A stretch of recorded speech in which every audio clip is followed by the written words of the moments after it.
It had been a sort of depressing day. Katie discovered that sometimes, no matter how hard you try, things just don't go your way. Orbie found out that it's really hard to share a donut with someone who doesn't even want a bite. And Chance learned that even if you cuddle up really close, you can't always cheer a person up. When Katie jumped out of bed that morning, she started the whole day off on the wrong foot.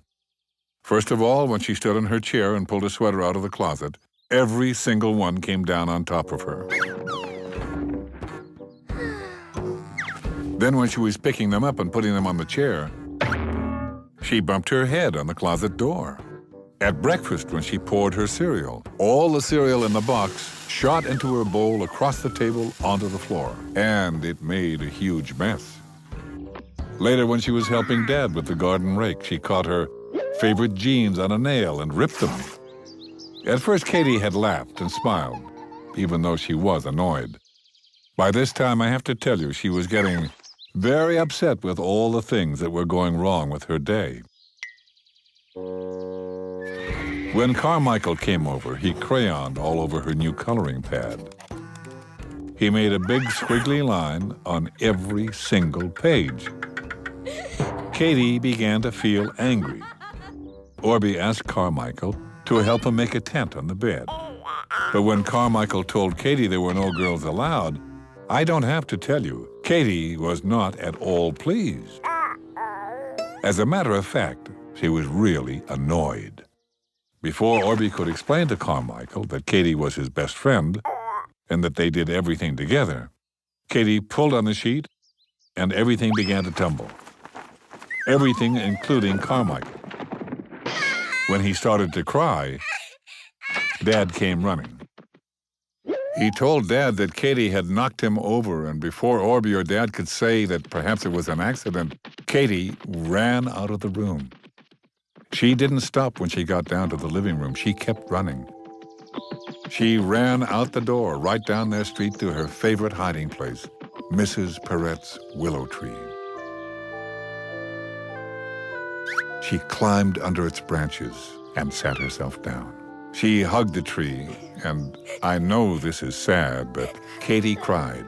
She cried and cried. She never meant to hurt Carmichael, but she did mean to pull down the tent he had made. After all, he had ruined her coloring pad, and it was brand new. The tree seemed to hug her back. In the big weeping willow, Katie felt safe and sad. She had been sitting there for a while when she heard a funny voice ask, "How do you knock on a willow tree?" It was Dad. A smile came to Katie's face, but the sadness didn't go away. Dad slipped under the branches and sat beside Katie. He told her that Orbie had explained about Carmichael. He was sorry Carmichael had not been nice to Katie. She looked at her dad as tears trickled down her face. She started to tell her dad that she never meant to hurt Carmichael, but Dad put his finger on her lips. He knew that. Yes, Carmichael was difficult sometimes, and maybe this had not been a good day for him to visit. Katie nodded her head slowly. She told Dad that she was having a bad life today, and she didn't know what to do about it. Katie hoped that somehow Dad would make all the frustrations of the bad day go away. And in fact, that is exactly what Dad had in mind. He had the most perfect idea, and she was going to love it. He stood up and pretended to be a magician. He used his willow stick and his wand, and he told Katie that as of this very moment, she was going to start a brand new life. She never had to do things the way she did before. She never had to play with the same friends or go to the same places she had gone to before. Every single thing could change in her brand new life. It was up to her to choose what she would do with it. Katie stood still as a statue, as you can imagine. "Really?" was all she could say. Dad repeated that she could change anything. Well, I have to say that Katie leapt with joy. As Katie walked home holding Dad's hand, she told him that she was going to change everything. Dad smiled. That seemed like a good idea. As Katie took the next step, she stopped and told Dad, well, she would never in 1,000,000 years change Orbie. He was her very best friend. Dad agreed that this was a good idea too, and they walked on. Then Katie stopped again. Of course, she would never change Dad or Mom or Chance or their house or any of those things. Dad smiled. He was really glad to hear that too. Then, as Katie walked on, she thought about all of her friends and the park and all the fun they usually had together. Then, a funny thing happened. When Katie thought about it, she realized there was only one teeny tiny thing in the whole world she would change.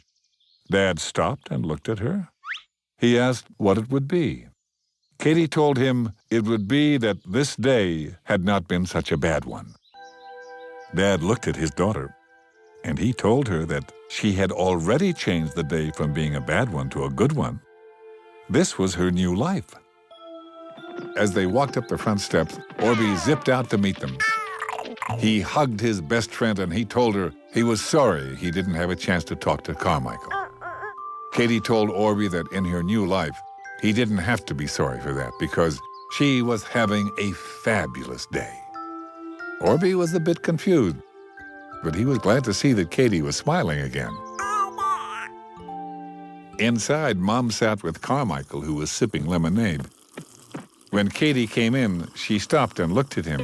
She smiled at Carmichael and told him she was having a new life, and in this new life, she was having a terrific day. And she added that she was sorry for ruining his tent. Carmichael said he was sorry for ruining her pad and telling her that she couldn't play with them. They shook hands. They were friends again. The rest of the day went beautifully, and everybody was happy in Katie's new life. And I have to say that if you ever have such a bad day that you think you need a new life, maybe you should try one. All you need to change is the way you feel about things. And your day will get better.